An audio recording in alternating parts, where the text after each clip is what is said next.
Meus queridos amigos, uma ótima noite para todos nós. Que Jesus nos abençoe, que possamos estar aqui envolvidos pelas energias da espiritualidade da casa, que nesse momento cuida de cada um de nós, nos envolve no seu amor, no seu cuidado, no seu carinho. Então, que todos nós possamos também nos abrir para essas energias que estão chegando até nós. Nós estamos estudando o livro Pão Nosso, no capítulo 2. Esse é um livro de autoria do Emmanuel, psicografado pelo Chico Xavier. E nesse capítulo, cujo título é Pensa um Pouco, o Emmanuel faz uma reflexão muito profunda sobre a importância e a prioridade das obras em relação aos títulos, em relação às coisas materiais que às vezes nós damos tanto valor. Ele vai mostrar para a gente qual que é a necessidade e a importância do esforço pessoal no caminho da nossa evolução como espíritos, né? E o modelo para essa evolução e o modelo para toda a nossa caminhada, a nossa trajetória nesse rumo é Jesus. Então ele vai comentar um versículo que está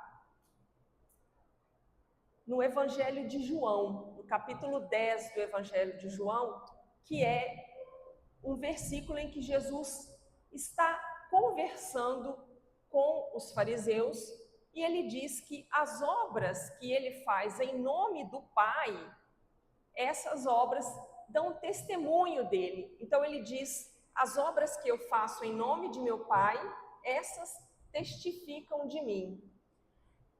Então ele vai tratar a respeito exatamente das obras que nós fazemos. Mas o mais interessante é que Emmanuel coloca como título da lição, pensa um pouco. Então, se nós formos analisar que tudo que existe em termos de matéria existiu primeiro no pensamento de alguém, tanto aquilo que é belo quanto o que é feio, o que é bom e o que é mal, surgiu primeiro na ideia de alguém. E depois, através das palavras, através do esforço, do trabalho, aquilo se materializou. Então é interessante a gente pensar no nosso pensamento como algo que constrói, que realiza também obras. Então o primeiro tópico que nós vamos analisar é exatamente esse. Como nós estamos comandando as construções que o nosso pensamento faz em torno de nós mesmos.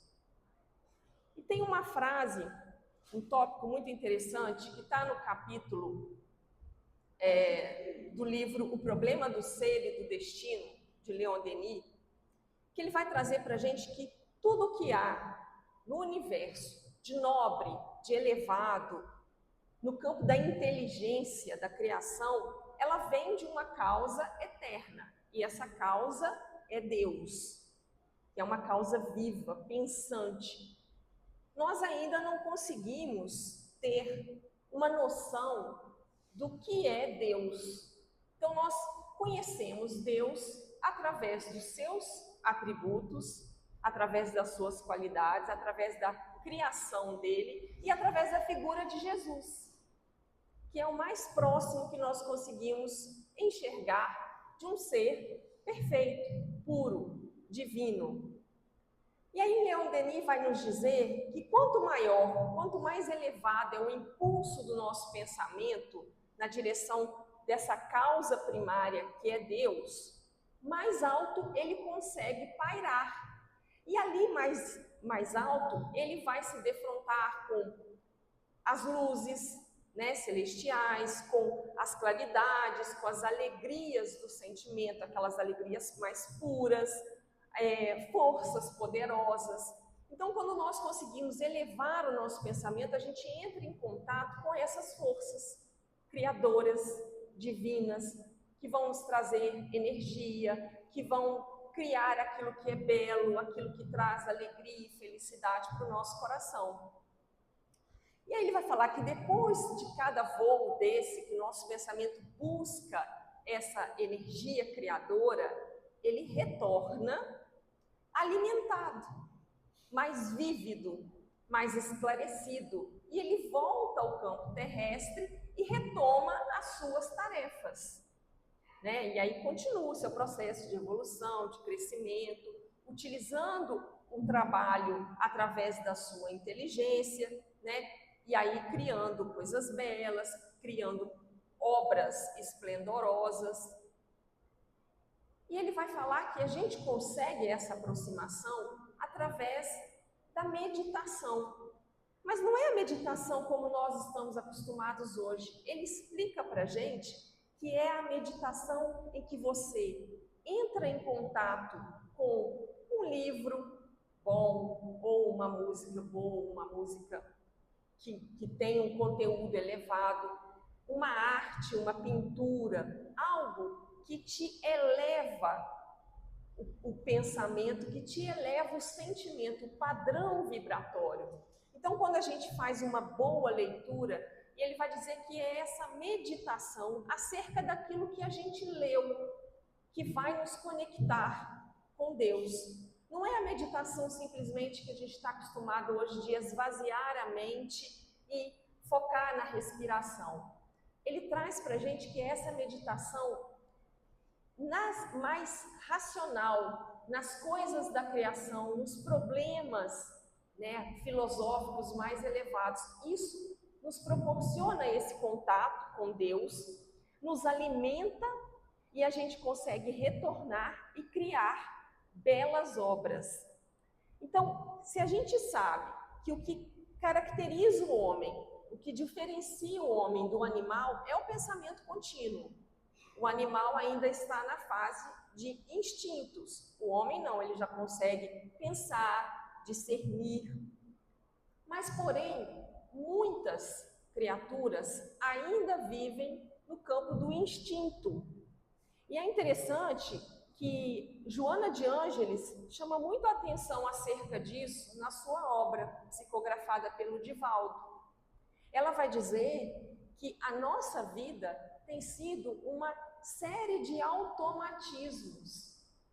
Então a gente está pensando de forma automática, agindo de forma automática, falando de forma automática. Não sei se já aconteceu com vocês, mas às vezes a gente está conversando com alguém, a pessoa nos passa uma informação, você responde, aham, mas não tem a menor ideia daquilo que a pessoa falou. Questão de minutos depois, a gente esquece o conteúdo da conversa, esquece a informação que o outro nos passou, o recado, porque nós estamos exatamente vivendo em meio a bilhões de pensamentos sendo emitidos, e nós somos como antena. Então nós vamos captando esses pensamentos, nós vamos interagindo e muitas vezes deixando o automatismo responder pela gente. Então a gente não para, a gente não avalia, a gente não sente e a gente não emite o nosso pensamento. Nós estamos deixando ser envolvidos por essa nuvem de pensamentos que está ao nosso redor e agindo de uma forma quase que mecânica. Então ela chama a atenção para isso, a importância de nós aprendermos a controlar o nosso pensamento, porque ele tem um poder criador tão grande quanto o poder que as nossas mãos têm de criar, de dar forma às coisas. Inclusive, é o nosso pensamento que envolve, que modela a nossa alma. O nosso espírito, ele não tem forma, mas o nosso pensamento imprime nele uma forma, geralmente a forma que nós adotamos na última existência.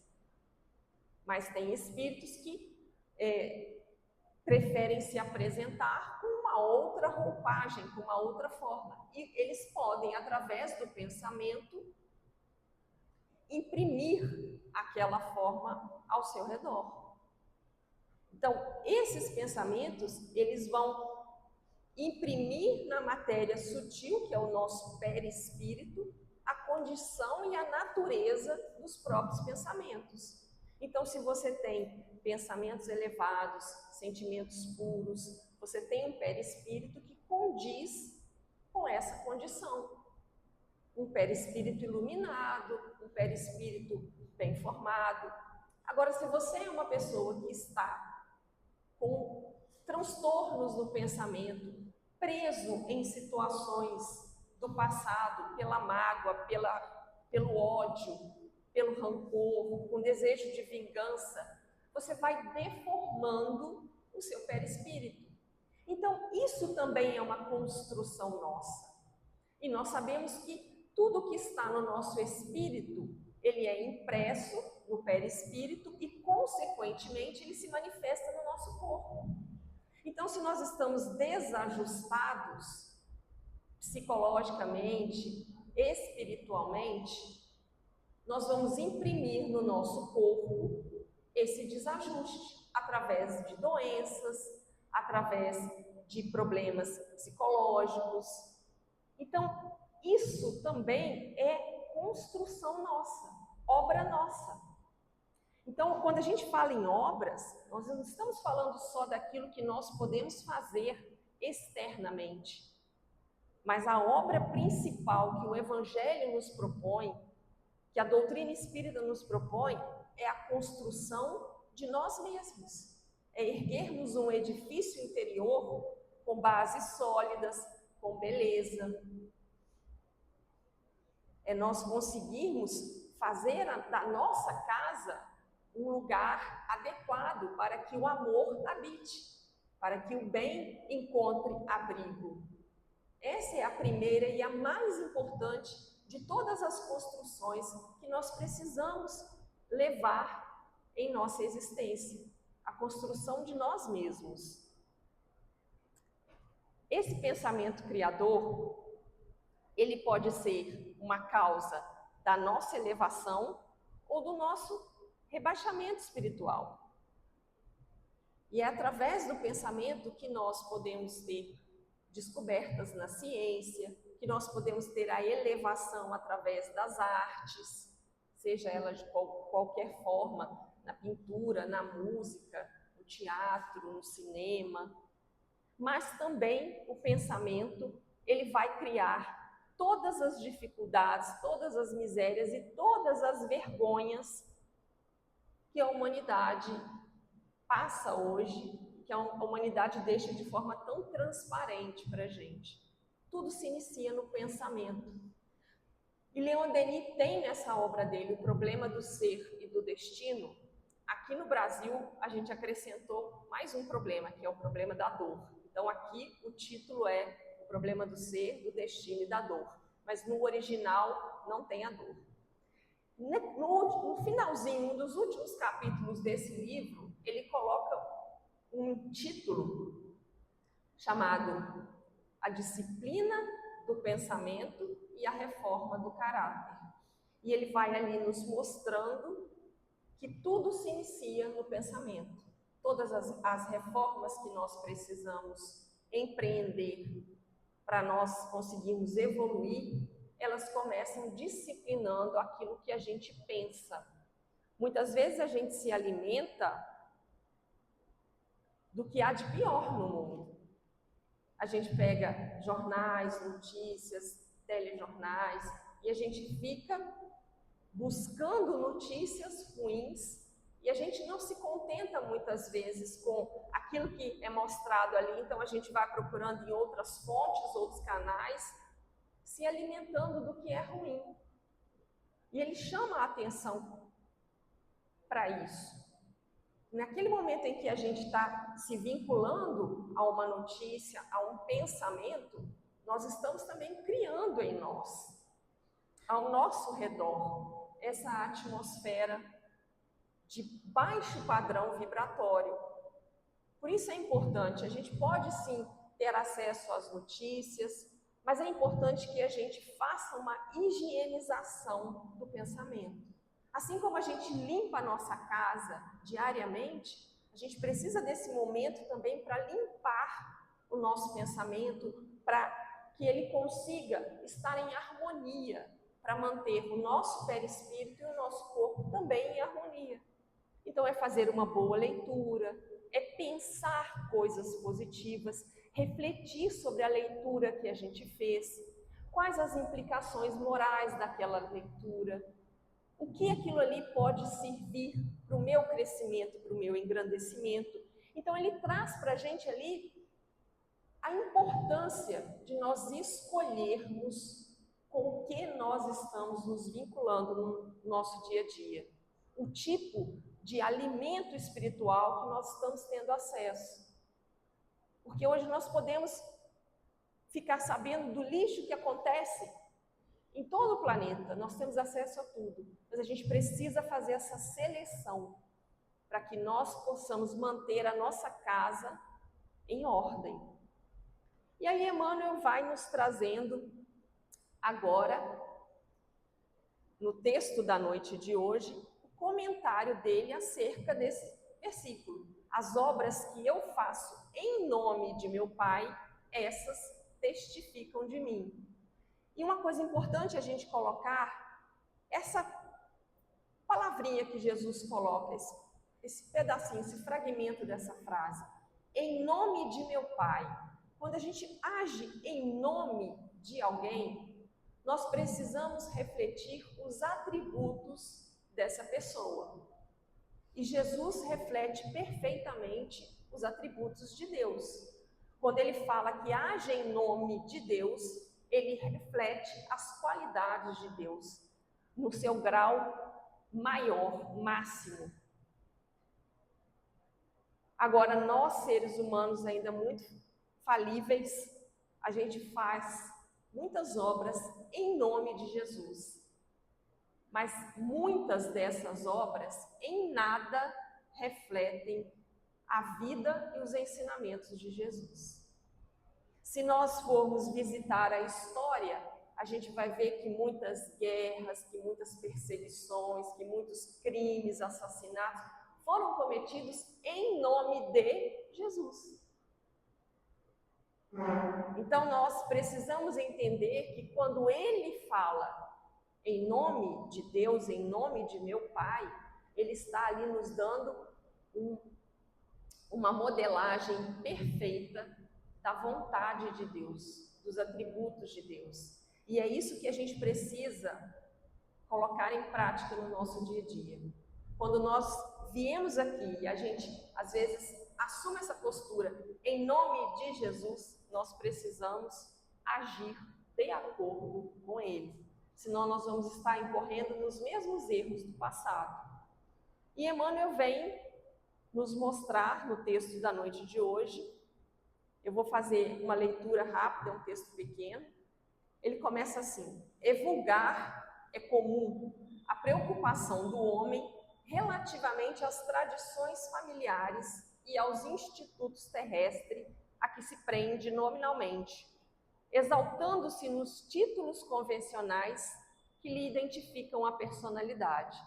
Então, muitas vezes, a gente utiliza do nome da família, que é uma coisa até muito comum, até no estado de Minas, né? Tem muitas brincadeiras com relação a isso. Você é filho de quem? Né? A famosa pergunta, você é filho de quem? E a gente se prende nesses nomes, nesses títulos. Ah, porque eu sou, né? Eu não sou, eu estou com esse título, na posse desse título no momento. Mas aquilo não define. Então ele chama a atenção. Esse personalismo, esse desejo de nós colocarmos os nossos títulos, as nossas origens familiares, isso é um fator que vai obscurecer a compreensão daquilo que é mais importante, que é o que eu sou. E isso impede a cooperação. Isso cria obstáculos. Então ele chama atenção para isso. Entretanto, Na vida verdadeira, criatura alguma é conhecida por semelhantes processos. No mundo espiritual, ninguém é conhecido. Eu sou fulano, filho do ciclano, eu sou doutor, eu sou isso, eu sou aquilo. Ninguém é conhecido por esses títulos. Cada espírito traz consigo a história viva dos próprios feitos. E somente as obras efetuadas dão a conhecer o valor ou o demérito de cada um. Então não adianta nós recorrermos aos nomes, aos títulos, porque só aquilo que nós tivermos feito de concreto é que vai dar o parecer acerca daquilo que nós temos de valor ou não como espíritos. A gente se lembra muito de André Luiz, quando a gente lê uma frase dessas. André Luiz era um médico muito famoso aqui no Brasil. Ele fazia pesquisas no campo da biologia, era um médico sanitarista muito conhecido. E ele chega no mundo espiritual e o fato de ser médico, de ser conhecido, não abre portas imediatamente para ele. Quando ele consegue finalmente ser socorrido, o primeiro trabalho que ele consegue é como faxineiro num hospital de socorro do mundo espiritual. Ele tinha um título de médico aqui na Terra, mas ele não tinha conhecimento espiritual para que ao chegar lá, ele pudesse continuar com esse título de médico. Então ele começa um trabalho como um faxineiro simples. E à medida que o tempo vai passando, ele vai se instruindo, se capacitando e começa a prestar socorros cada vez mais elaborados aqui no planeta Terra, na superfície do planeta. E Emmanuel continua assim, com o enunciado, então com isso que ele falou, de na vida espiritual nós não sermos conhecidos pelos nossos títulos, não desejamos significar que a palavra esteja desprovida de suas vantagens indiscutíveis. Todavia, é necessário compreender que o verbo é também profundo potencial recebido pela infinita bondade, como um recurso divino, tornando-se indispensável saber o que estamos realizando com esse dom do Senhor. Porque se a criação começa no pensamento, o próximo passo para ela se exteriorizar é na palavra. Nós podemos ensinar pelas palavras e pelos exemplos. Então ele chama a atenção que a palavra tem um valor. Mas o exemplo, ele toca muito mais fundo. A execução, de fato, das obras é aquilo que vai arrastar aquele outro na nossa direção, na direção também da execução do dever que lhe cabe. A afirmativa de Jesus, nesse particular, reveste-se de imperecível beleza. Que diríamos de um Salvador que estatuísse regras para a humanidade sem partilhar-lhe as dificuldades e os impedimentos? Olha que pergunta profunda e olha que gesto sublime de Jesus. Ele era o nosso mestre, mas ele não foi aquele mestre que ficava assentado na cadeira atrás da mesa, ensinando verbalmente para os alunos. Ele veio na qualidade daquele mestre que caminhou lado a lado com seus discípulos. Aquele mestre que falou, tomai sobre vós o meu jugo, ou seja, ande lado a lado comigo, eu tenho experiência, eu te ensino o caminho, eu te guio. Então, ele inicia essa mensagem dele, essa missão, que Emmanuel continua aqui, entre homens do campo. Viveu entre doutores irritados, entre pecadores rebeldes, uniu-se aos doentes, aos aflitos, comeu o duro pão dos pescadores humildes e terminou a tarefa santa entre dois ladrões.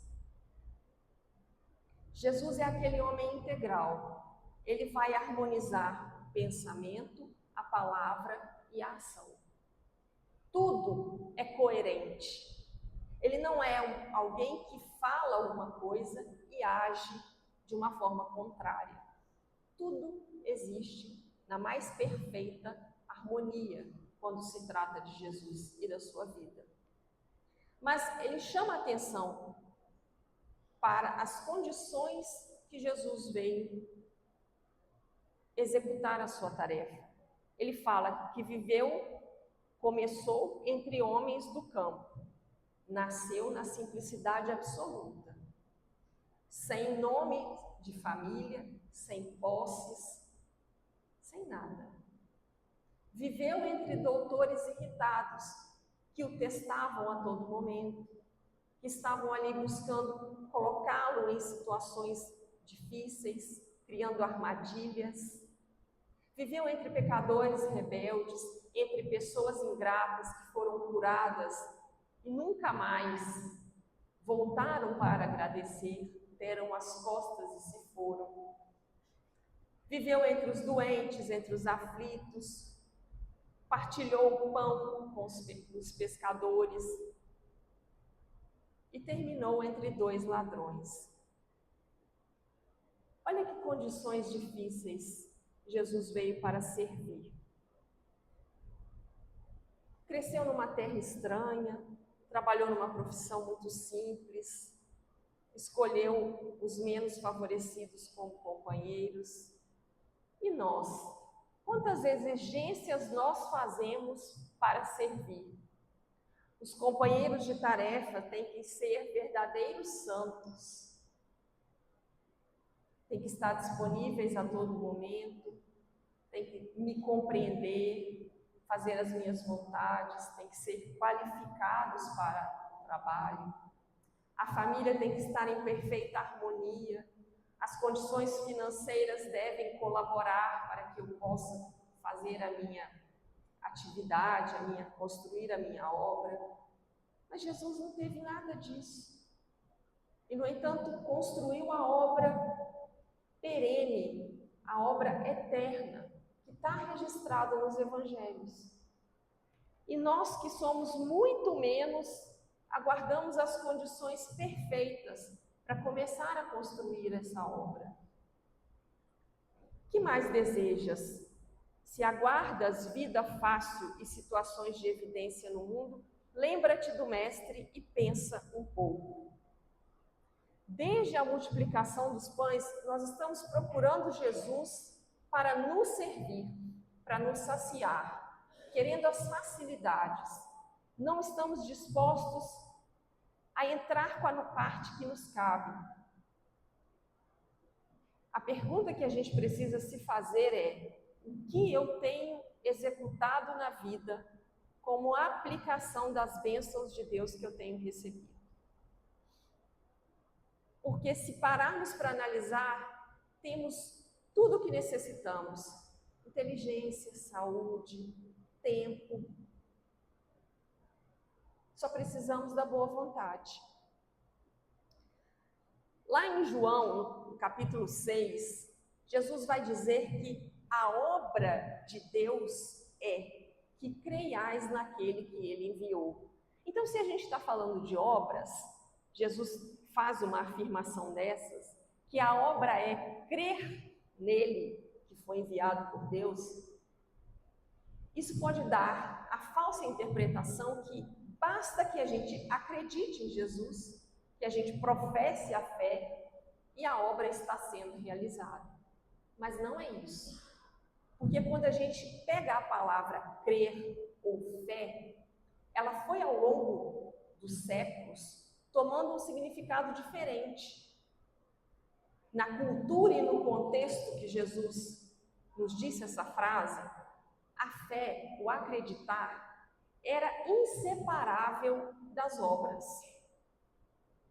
Não existia acreditar e não viver de acordo com aquilo que você estava professando acreditar. Então, se você dizia acredito em Jesus, não há como não agir de acordo com aquilo que ele ensinou. É impossível. Para as pessoas que diziam acreditar em alguma coisa e agiam de uma forma diferente, Jesus teve um discurso duro. E essas pessoas foram os fariseus, que ele chamou de hipócritas. Porque o hipócrita é aquele que fala uma coisa e faz outra. Então nós precisamos dessa coerência. Nós precisamos dessa energia, dessa boa vontade de direcionar para agirmos de acordo com o que Jesus nos ensinou, nos mostrou na prática. Tem uma passagem interessante nos livros de André Luiz, se não me engano, nos Mensageiros, ou no terceiro livro, agora me falhou a memória, em que ele em que existe uma materialização de um espírito no mundo espiritual. Esse espírito era tão evoluído que ele já tinha perdido a forma física. Então, eles fizeram uma reunião e cada um ali presente era responsável por criar o ambiente, o cenário para que aquele espírito se manifestasse. E o espírito se manifesta da cintura para cima. Era o Asclépios. E ali, aquela assembleia que estava ali assistindo aquela materialização começa a fazer perguntas para esse mensageiro, para esse espírito evoluído, acerca dos trabalhos aqui na Terra. Eram espíritos que vinham prestar socorro aqui na Terra. Muitas vezes dentro das casas espíritas, às vezes nos momentos de desencarne, eram espíritos trabalhadores do nosso lar. E eles iam fazendo várias perguntas. E o mais interessante é que para cada pergunta, o Asclépios abria um rolinho do Evangelho e achava uma resposta perfeita daquilo que você precisa fazer. Para todas as perguntas, ele não respondeu nada com base na experiência, na vivência dele, mas ele foi na fonte. Ele pegou tudo que já escreveram sobre Jesus e respondeu com base naquilo, nos provando que a vida de Jesus, ela nos ensina como agir em todas as circunstâncias da nossa vida, seja em problemas familiares, seja em problemas profissionais, seja no nosso desejo de nos melhorarmos, nas obras que precisamos construir, nos momentos de dor, de dívida, de resgate de dívidas do passado. Ali tem um manual de instrução para todas as situações. Então é muito interessante, a gente precisa ter essa coragem de acessar esses ensinamentos no momento em que nós estivermos necessitados das respostas. Porque lá está o manual de como devemos agir em todas as situações. Mas para isso a gente precisa conhecer, saber aonde buscar, ir na fonte para que ela consiga nos responder e nos dar ali a água para saciar a sede naquele momento. Jesus nos diz que o reino do céu, ele não vem com aparências exteriores, é um reino invisível, que muitas vezes vai estar instalado dentro de nós. Então, para isso, para que o reino chegue, nós precisamos nos melhorar. Então, a obra mais importante a ser feita é a obra do autoconhecimento e do aprimoramento. Isso é o mais importante. Nós precisamos primeiro estar capacitados internamente, intimamente, para que a gente possa fazer as obras que o mundo espera de nós, para que a gente possa exteriorizar isso. Tem um livro muito interessante chamado Abençoa Sempre. E ele fala exatamente dessas construções, que essas obras que nós fazemos são sinais que nós endereçamos ao mundo ao nosso redor. Então, por essas obras, a gente vai criando um círculo em que a gente vive com os nossos pensamentos, nossas palavras, nossas ações, que vão reagir sobre nós, nos deprimindo ou nos levantando o ânimo, iluminando os nossos corações ou obscurecendo a nossa mente, segundo o bem ou o mal que a gente constrói. E aí ele põe uma frase interessante, é do Emmanuel também esse texto. Não te esqueças de que a nossa trajetória entre as criaturas fala silenciosamente por nosso espírito. E aí ele vai explicar que fala é essa. Ele vai dizer assim, não é preciso que a gente fale do nosso sofrimento para o outro, para a gente receber a cooperação que a gente precisa. Porque se a nossa plantação de simpatia e de trabalho está bem cuidada, a assistência vem de uma maneira espontânea do próximo, vem de imediato. Então, esse é o mecanismo mais claro daquilo que a gente planta, a gente colhe, o que a gente dá, a gente recebe. Então, muitas vezes, se a gente está fazendo o nosso trabalho de semeadura no coração do próximo, a gente não precisa nem externar no momento de sofrimento. Ele percebe e vem ao nosso encontro, trazendo auxílio. Aí ele continua. Não é necessário o nosso mergulho nas alegações brilhantes do desculpismo. Então a gente não precisa ficar arrumando desculpas se a gente não está fazendo a nossa parte, para nos inocentarmos, à frente dos outros. Porque se as nossas obras não são recomendáveis, a própria vida, na pessoa dos nossos semelhantes, nos relega ao abandono.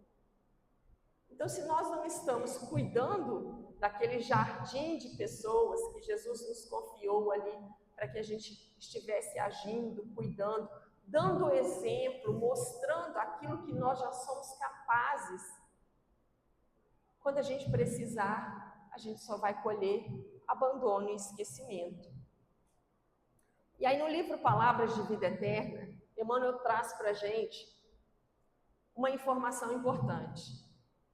Mesmo que a gente não se sinta no melhor lugar para o trabalho, para demonstrar as nossas aptidões, mesmo que as nossas atividades pareçam atividades sem importância, a gente precisa lembrar sempre que a lei de Deus nos coloca na condição em que nós podemos produzir melhor e aonde nós podemos aprender com mais segurança. Então ninguém está no lugar errado e ninguém está fazendo uma atividade sem importância. Todos nós estamos onde deveríamos estar e o trabalho que nos espera é aquele que vai oferecer mais chance de aprendizado. Então nós estamos na família certa, no trabalho certo, na casa espírita certa, na cidade certa, no país certo, para que a gente possa desenvolver da forma mais acertada possível. Nós temos muitos valores, muito potencial que está adormecido dentro da gente. E a gente precisa despertá-los, ampliá-los. Porque se nós deixarmos esse potencial inativo, seja por preguiça, seja pela rotina que nos consome, pela desobediência às leis divinas, quando nós voltarmos para a verdadeira vida, nós vamos nos sentir humilhados. E essa não é uma frase minha, essa é uma frase do Emmanuel. Ele diz que uma das coisas que mais humilha a criatura no mundo espiritual é olhar para o passado e se dar conta do tempo perdido, das oportunidades que foram entregues em nossas mãos e foram desperdiçadas por nós. Então, esse patrimônio do tempo, todos nós temos. Campo de trabalho, todos nós temos. Agora a gente só precisa dessa disciplina e dessa boa vontade para cultivar ao nosso redor um terreno fértil, com uma semente que vai germinar e que vai produzir muitos frutos. Então é mãos à obra, é trabalho. E existem dois tipos de trabalho.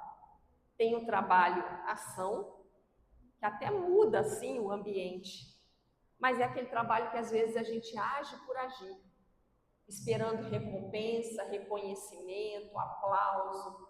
E tem o trabalho serviço. Esse transforma o homem, porque nesse trabalho serviço a gente age por prazer, de ajudar, de servir, e a gente está em perfeita sintonia com as leis divinas. Então, que a gente procure esse trabalho serviço, o trabalho espontâneo, sem desejo de reconhecimento ou de recompensa, porque toda recompensa está guardada para a gente. Quando nós voltarmos para a verdadeira pátria, o mundo espiritual, as recompensas estarão lá, na forma de agradecimento, de acolhimento e de paz na consciência pelo dever cumprido. Então, que Jesus possa nos fortalecer na nossa vontade, na nossa determinação de começarmos as obras. Primeiro, a obra de nós mesmos e depois aquela que nos espera na construção de um mundo melhor, que é o que todos nós desejamos. Muita paz a todos, uma ótima noite, muito obrigada.